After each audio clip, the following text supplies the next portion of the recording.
Venantius Honorius Clementianus Fortunatus was a Latin poet and hymnodist in the Merovingian Court, and a bishop of the early Catholic Church. He was never canonized. No saint was canonized till Saint Ulrich of Augsburg in 993, but he was venerated as Saint Venantius Fortunatus during the Middle Ages. Life. Venantius Fortunatus was born between 530 and 540 AD at Duclavis, near Treviso in Venetia, Italy. He grew up during the Byzantine reconquest of Italy, but there is controversy concerning where Fortunatus spent his childhood. Some historians, such as D. Tardi, suggest that Fortunatus's family moved to Aquileia because of the turbulent political situation in Treviso after the death of King Theodoric. This theory is suggested because there is evidence of Fortunatus speaking warmly about one of the bishops there, Bishop Paul of Aquileia. Other scholars, such as Judith George, suggest that his family never moved to Aquileia, pointing out that the poet speaks more of Duclavis than any other place regarding his childhood. Sometime in the 550s or 60s, he traveled to Ravenna to study.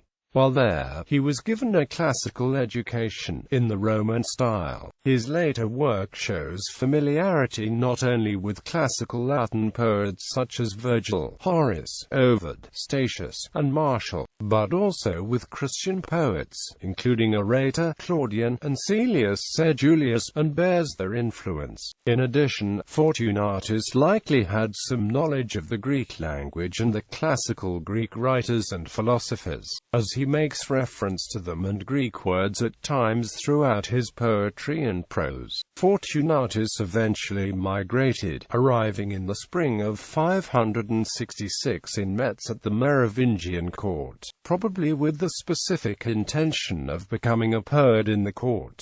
It was there his successful career really began. To reach Metz, he took a winding route passing through 4 modern countries: Italy, Austria, Germany, and France. Fortunatus himself explains 2 entirely different reasons for this route. Describing the first reason, he portrays himself in the guise of a wandering minstrel, his journey just one in a series of adventures. Quote, "The second reason is more religious, explaining in his Vita S. Martini that he took this route to worship at the shrine of St. Martin in Tours, visiting other shrines as he went." Fortunatus's arrival in Metz coincides with the marriage of King Sigisbert and Queen Brunhild, and at the ceremony he performed a celebration poem for the entire court. After this incident, Fortunatus had many noble patrons, as well as bishops, who wished him to write poetry for them. About a year after he arrived in Metz, Fortunatus traveled to the court of King Charibert, Sigibert's brother, in Paris,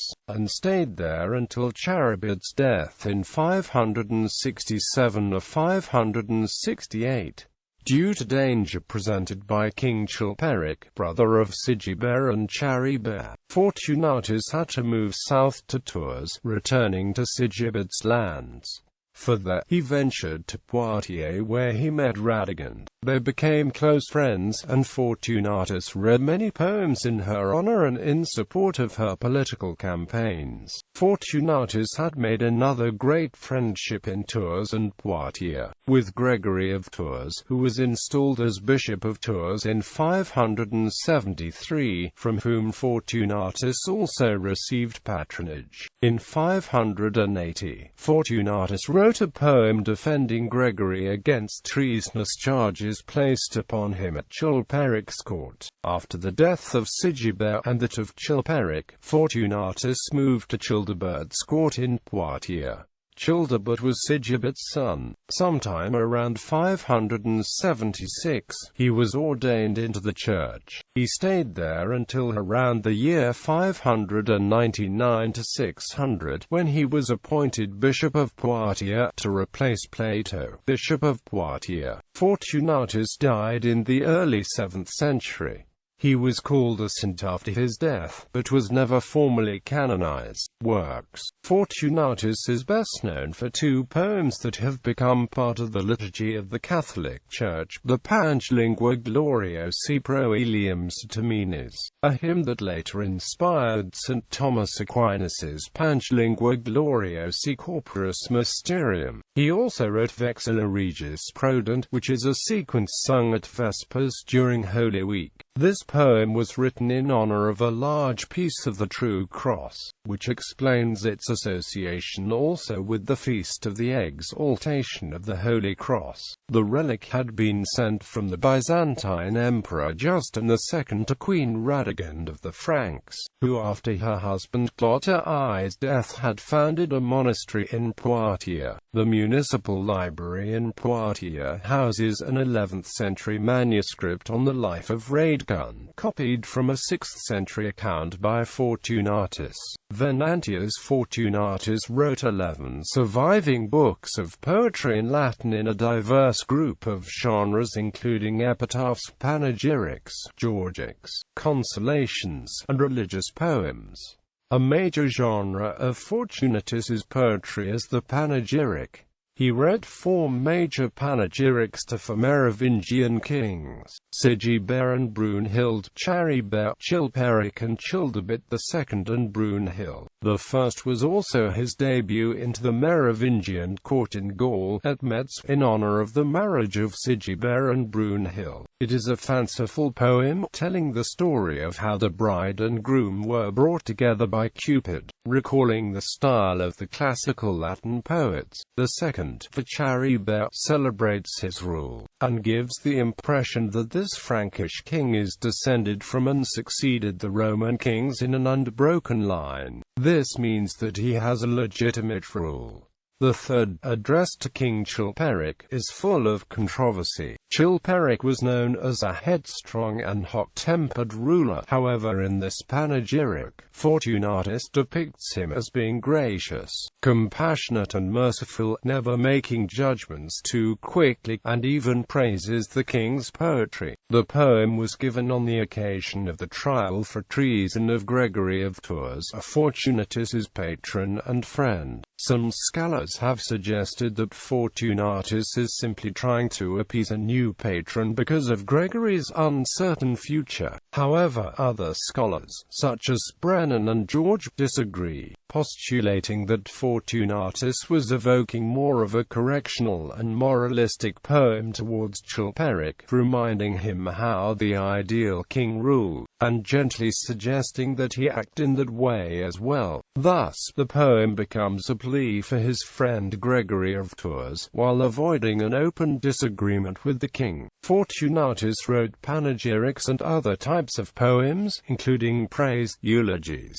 personal poems to bishops and friends alike, consolations and poems in support of political issues, particularly those presented by his friends Gregory of Tours and Radegund. His 11 books of poetry contain his surviving poems, all ordered chronologically and by importance of subject. For instance, a poem about God will come before the panegyric to a king, which will come before a eulogy to a bishop. This collection of poems is the main primary source for writing about his life. His verse is important in the development of later Latin literature, largely because he wrote at a time when Latin prosody was moving away from the quantitative verse of classical Latin towards the accentual meters of medieval Latin. His style sometimes suggests the influence of Hiberno-Latin in learned Greek coinages that occasionally appear in his poems.